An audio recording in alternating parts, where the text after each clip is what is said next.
നടൻ കൃഷ്ണകുമാറും അദ്ദേഹത്തിൻ്റെ മകൾ ദിയയും ഇവർ നടത്തിയ ഒരു സ്ഥാപനത്തിൽ നടന്ന തട്ടിപ്പ് വലിയ രീതിയിൽ വാർത്തയുണ്ടായിരുന്നു. പക്ഷേ അപ്പോൾ ആരോപണം ഉന്നയിച്ച ആ 3 പെൺകുട്ടികൾ ഇപ്പോൾ വാദി പ്രതിയായി. അവരിപ്പോൾ സ്ഥലം വിട്ട് മുങ്ങി എന്നാണ് വിവരം. എന്താണ് പുതിയ അപ്ഡേഷൻ? എന്താണ്? തീർച്ചയായിട്ടും ഈ പറഞ്ഞതുപോലെ ഇവരുടെ വാദങ്ങളെല്ലാം പൊളിഞ്ഞു. കാരണം എപ്പോഴായാലും ഈ തരത്തിൽ കള്ളത്തരങ്ങൾ കൊണ്ട് പിടിച്ചിരിക്കാൻ പറ്റത്തില്ല. ആദ്യം കുറച്ച് നേരം തെറ്റിദ്ധരിപ്പിക്കാമെങ്കിലും പിന്നീട് ഇതെല്ലാം തിരിഞ്ഞടിക്കും എന്നുള്ളതാണ് ഏറ്റവും പ്രധാനപ്പെട്ടൊരു വസ്തുത. കാരണം പലപ്പോഴും ഇവരാദ്യം ഇയാൾക്കെതിരെ കൃഷ്ണകുമാർ കെട്ടിയിട്ട് പൈസ വാങ്ങി എന്നൊക്കെ പറയുമ്പോൾ സ്വാഭാവികമായിട്ട് ആൾക്കാർ ആയിരിക്കും കൃഷ്ണകുമാർ ഇങ്ങനെ ഒരാളായിരുന്നോ എന്ന് തോന്നും. പക്ഷേ പിന്നീട് കൃഷ്ണകുമാർ വന്നപ്പോഴാണ് വന്ന് മാധ്യമങ്ങളോട് കാര്യങ്ങൾ പറഞ്ഞപ്പോഴാണ് ഇത്രയധികം വലിയ തട്ടിപ്പ് നടത്തിയെന്ന് മനസ്സിലാക്കുന്നത്. അവർ ചിലപ്പോൾ സാമ്പത്തിക ബുദ്ധിമുട്ടുള്ളവരായിരിക്കും, ചിലപ്പോൾ ചെറിയ രീതിയിലൊരു മോഷണം എന്ന രീതിയിലായിരിക്കും എല്ലാവരും കരുതിയിട്ടുണ്ടാവുക. പക്ഷേ 69 ലക്ഷം രൂപയൊക്കെ ഒരു സ്ഥാപനത്തിൽ നിന്ന് വെട്ടിക്കുക എന്ന് പറഞ്ഞാൽ അത് അവർക്ക് അന്നം കൊടുക്കുന്ന സ്ഥാപനം. ഒന്ന് ആലോചിച്ച് നോക്കുക. അവർ എത്ര വർഷമായിട്ട് ഭയങ്കരമായിട്ട് അവർ ജോലി ചെയ്ത് അതുകൊണ്ടാണ് ജീവിക്കുന്നത്. അതുമാത്രമല്ല ഈ ദിയയുടെയൊക്കെ വിവാഹ ദിവസങ്ങളിലൊക്കെ ഈ ദിയ അവർക്ക് കൊടുത്ത പ്രാധാന്യം വളരെ വലുതാണ്. അവരെ വിളിച്ചുകൊണ്ട് വന്ന് ഫോട്ടോ എടുക്കുന്നു, അവർക്ക് ഫുഡ് കൊടുക്കുന്നു, അവരെ കെയർ ചെയ്തുകൊണ്ടിരിക്കുമായിരുന്നു.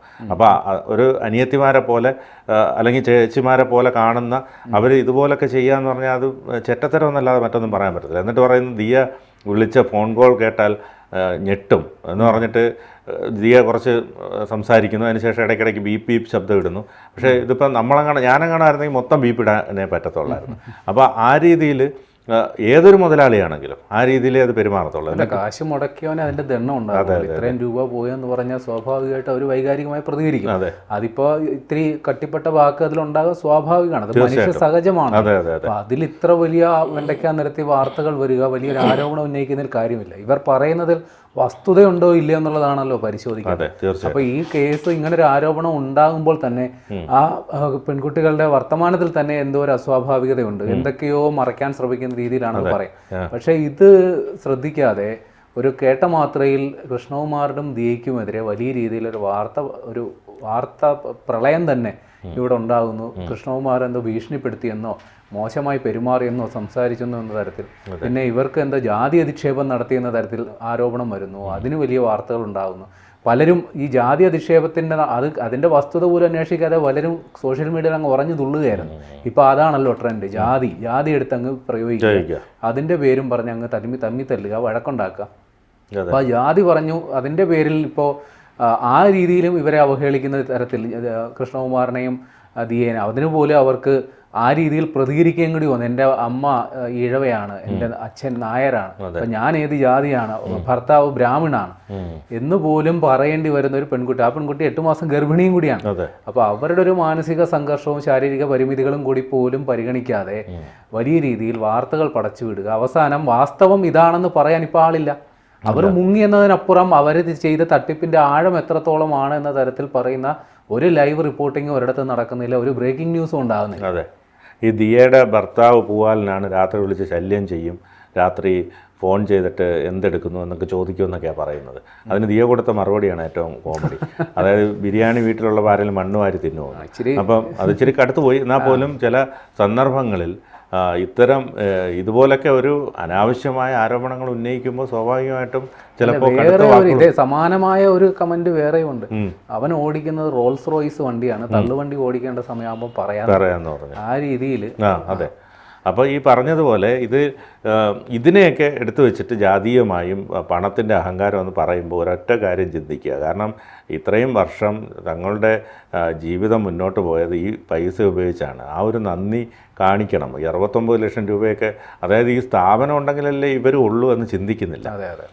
എലിയെ പേടിച്ച് ഇല്ലം ചുടുന്നു എന്ന് പറയുന്ന പോലെ ഉള്ളൊരവസ്ഥയാണ്. കാരണം സ്ഥാപനം ഉണ്ടെങ്കിലല്ലേ ഇത് നിൽക്കും. അതുപോലെ വേറൊരു ഇത് കേട്ടിട്ടുണ്ട്, കക്ക അവസരം കിട്ടിയെന്ന് പറഞ്ഞുകൊണ്ട് വെളുപ്പാങ്കാലം വരെ കക്കാൻ നിൽക്കരുത്, പൊക്കും എന്ന് പറഞ്ഞ കണക്ക് ഉള്ള അവസ്ഥയായിപ്പോയി. അപ്പോൾ അതുകൊണ്ട് ഇരിക്കുന്ന കൊമ്പ് മുറിക്കുന്ന പരിപാടിയായിപ്പോയി. സ്വന്തം ശവക്കുഴി തോണ്ടുന്ന പരിപാടി. അപ്പോൾ ഈ പറഞ്ഞതുപോലെ ഇതിപ്പോൾ ഒരു ലേഡി പറഞ്ഞത് എൻ്റെ ഭർത്താവ് മാസം തോറും 1 ലക്ഷം രൂപ 1.5 ലക്ഷം രൂപ പറയുമ്പോൾ അതില് ലോജിക്ക് വേണ്ട, ലോജിക്ക് എന്ന് പറയുന്ന സംഗതി പരിസരം പോലും ഇല്ല. പക്ഷെ ഇതൊക്കെ ലൈവ് റിപ്പോർട്ടുകളായി വരുമ്പോൾ അവിടെ നിൽക്കുന്ന മാധ്യമപ്രവർത്തകർ പോലും ഇതിലൊരു സംശയം ചോദിച്ചില്ല. അതിന്റെ ഒരു സാധ്യത ഉണ്ടല്ലോ. ഒരാളൊരു ആരോപണം ഉന്നയിക്കുമ്പോൾ ആ ആരോപണത്തിൽ എത്രമാത്രം വസ്തുത ഉണ്ടെന്ന് ക്രോസ് ചെക്കിങ് ചെയ്യണമല്ലോ. ഇതുണ്ടായില്ല. പകരം ആ ആരോപണങ്ങൾ അതേപടി വാർത്തകളാകുന്നു. ഈ 4 പെൺകുട്ടികളും ആ പിതാവും അടക്കമുള്ളവർ പ്രതിക്കൂട്ടിൽ നിൽക്കുന്നു. എനിക്ക് തോന്നുന്നു ഏറിയ പങ്കും ഈ കൃഷ്ണകുമാറിന്റെ രാഷ്ട്രീയ പശ്ചാത്തലം ഇതിലൊരു ഘടകമാണെന്ന് തോന്നുന്നു. കാരണം അദ്ദേഹം ഈ BJP-യുടെ സ്ഥാനാർത്ഥിയായിരുന്നു. തോറ്റുപോയി എങ്കിലും BJP-യുടെ സ്ഥാനാർത്ഥിയായിരുന്നു. BJP-യുടെ തിരുവനന്തപുരത്ത് അറിയപ്പെടുന്ന ഒരു നേതാവും കൂടിയാണ്. BJP-യുടെ തിരുവനന്തപുരത്ത് നിയമസഭാ മണ്ഡലത്തിൽ മത്സരിച്ചു. അതോടൊപ്പം കൊല്ലം നിയമസഭാ മണ്ഡലത്തിൽ മുകേഷിനെതിരെ മത്സരിച്ചു. അപ്പോൾ BJP സ്ഥാനാർത്ഥിയാണ്, BJP പ്രവർത്തകനാണ്. അതിൻ്റെ ഒരു ദേഷ്യം കൂടി ഇവർക്കെല്ലാം ഉണ്ട്, മാധ്യമങ്ങൾക്കും സോഷ്യൽ മീഡിയയിലടക്കമുണ്ട്. പക്ഷേ ഇതിനകത്ത് ശ്രദ്ധിക്കേണ്ട ഒരു കാര്യം, അയാൾ ഇനി BJP ആയിക്കോട്ടെ, CPM ആയിക്കോട്ടെ, കോൺഗ്രസ് ആയിക്കോട്ടെ, അയാളുടെ കുടുംബത്തിൽ അല്ലെങ്കിൽ അയാളുടെ കുടുംബത്തിൽ കയറി അയാളുടെ മകൾ 8 മാസം ഗർഭിണിയാണ്. അപ്പോൾ ഈ മകൾക്കുണ്ടാകുന്ന ശാരീരികമായ ബുദ്ധിമുട്ടുകൾ അത് പറയുന്നുണ്ട്, എപ്പോഴും ആശുപത്രിയിലാണ്. അപ്പോൾ അതിൻ്റെ കൂടെ ഈ മാനസിക സമ്മർദ്ദവും ഈ ദിയയുടെ മോശം പെരുമാറ്റം എന്നൊക്കെ പറയുമ്പോൾ, അതുമാത്രമല്ല അവരുടെ ഭർത്താവിനെക്കുറിച്ച് മോശം പറയുക, കൃഷ്ണകുമാറിനെക്കുറിച്ച് മോശം പറയുക, ഇതൊക്കെ ഒരു ഭാഗ്യവശാൽ ഈ ആരോപണം ഉന്നയിച്ചവർ ഇതെല്ലാം ഒരാൾ മേളിയിരുന്ന് കാണുന്നുണ്ടെന്നുള്ള കാര്യം മറന്നു. എല്ലാം വീഡിയോയിൽ പതിഞ്ഞിട്ടുണ്ട്, CCTV വിഷ്വൽസുകളുണ്ട്, പിന്നെ ഇവരായിട്ട് ചിത്രീകരിച്ച വീഡിയോകളുണ്ട്. ഭാഗ്യവശാൽ അതൊക്കെ ഈ ആരോപണങ്ങൾ അതിന്റെ കള്ളം. ഈ കാലഘട്ടത്തിൽ എല്ലാത്തിനും ഡിജിറ്റൽ തെളിവുകളുണ്ട്. നമുക്ക് പണ്ടത്തെ പോലെ ഒന്നും പറ്റിക്കാനൊന്നും പറ്റത്തില്ല. ഇപ്പം സാമ്പത്തിക തട്ടിപ്പ് പ്രത്യേകിച്ച്. അതെ, ഈ കേസിൽ ആ പെൺകുട്ടികളുടെ ബാങ്ക് അക്കൗണ്ട് രേഖകൾ പോലീസിന് കിട്ടിയല്ലോ. ഏതാണ്ട് 63 ലക്ഷം 69 ലക്ഷം മറ്റേ ഇടപാടുകൾ നടന്നതായിട്ട് പോലീസ് സ്ഥിരീകരിച്ചിട്ടുണ്ട്. ഈ പണം എവിടെ പോയെന്ന് ചോദിക്കുന്നതിനാണ് ഉത്തരം വേണ്ടത്. അതെ, തീർച്ചയായിട്ടും പണം എവിടെ പോയി എന്നുള്ളത് 8 ലക്ഷം രൂപ തിരിച്ചു കൊണ്ടുവന്ന് കൊടുത്തു. ബാക്കി ഇനി 61 ലക്ഷം രൂപയുണ്ട്. അപ്പോൾ ഇത് എവിടെ പോയി, ഇത് ഇനി കണ്ടെത്തണം. ഇവർ മുങ്ങി എവിടെ പൊങ്ങിയിട്ടുണ്ടാവും? തമിഴ്നാട്ടിലൊക്കെ, അതിന് തമിഴ്നാട് പോലുള്ള സ്ഥലങ്ങളിലൊക്കെ അല്ലേ സാധാരണ കേരളത്തിൽ നിന്ന് മുങ്ങുന്നവരൊക്കെ പോകുന്ന തമിഴ്നാട്ടിലാണ്. അതെ, അതിനപ്പുറം ഒന്നും ഇവർക്ക് പോകാൻ സാധ്യത ഒന്നുമില്ല. പിന്നെ കാശ് കുറേ ഉണ്ട്, അതുകൊണ്ട് ഇനി ഏത് തരത്തിലായിരിക്കും എങ്ങോട്ടായിരിക്കും പോയതെന്നൊന്നും അറിയാൻ പറ്റത്തില്ല.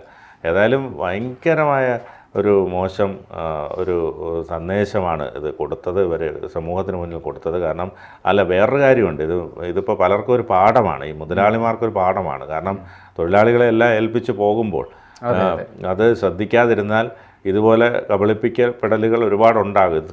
പല മുതലാളിമാർക്കും അബദ്ധങ്ങൾ പറ്റിയിട്ടുണ്ട്. പക്ഷേ ഇമാതിരി പണി, 8ന്റെ പണി എന്നൊക്കെ പറയുമല്ലോ, ഇത്ര ലക്ഷങ്ങളുടെ തിരിമറി ആദ്യത്തെ അനുഭവം. അത് മാത്രമല്ല, ഇനിയിപ്പോൾ ഇതൊക്കെ തിരിച്ചു പിടിക്കാന്ന് പറഞ്ഞാൽ അത്ര എളുപ്പമുള്ള കാര്യം. ഈ പെൺകുട്ടികൾ അവരുടേതായ ആവശ്യങ്ങൾക്ക് വേണ്ടി ചെലവഴിച്ചിട്ടുണ്ടാകും. തട്ടിയെടുത്ത പണം ഏറിയ പങ്കും ചെലവഴിച്ചിട്ടുണ്ടാകും, അല്ലെങ്കിൽ മറ്റു ആസ്തികളായി മാറിയിട്ടുണ്ടാവും, കടം തീർത്തിട്ടുണ്ടാവാം, അതെ, സ്വർണ്ണമായിട്ടോ മറ്റോ ആയിട്ടുണ്ടാവും. അപ്പോൾ അതുകൊണ്ട് തന്നെ ഈ പറഞ്ഞതുപോലെ ഇതിനകത്ത് ഇനി തിരിച്ചു കിട്ടുക എന്നൊക്കെ പറയുന്നത് ഇനി ഒരുപാട് നിയമ നടപടികളും ഒക്കെ കഴിഞ്ഞ് തിരിച്ചു കിട്ടുക എന്നതിനപ്പുറം ഇവർക്കെതിരെ മൊഴിഞ്ഞ മൊഴികളുണ്ടല്ലോ, ഇവരെ കുറ്റക്കാരാക്കുക, ഇവർക്കെതിരെ ഇവർ ജാതീയമായി അധിക്ഷേപിച്ചെന്നൊക്കെ ഗുരുതരമായ ആരോപണങ്ങൾ ഉന്നയിക്കുക, അതിനാണ് ആദ്യം പരിഹാരം കണ്ടെത്തുന്നത്. സാമ്പത്തികം പിന്നെയും നോക്കാം, കാര്യം മാനക്കേടുണ്ടാക്കിയല്ലോ, അതിന് പരിഹാരം ഉണ്ടാക്കണമല്ലോ ആദ്യം. തീർച്ചയായിട്ടും.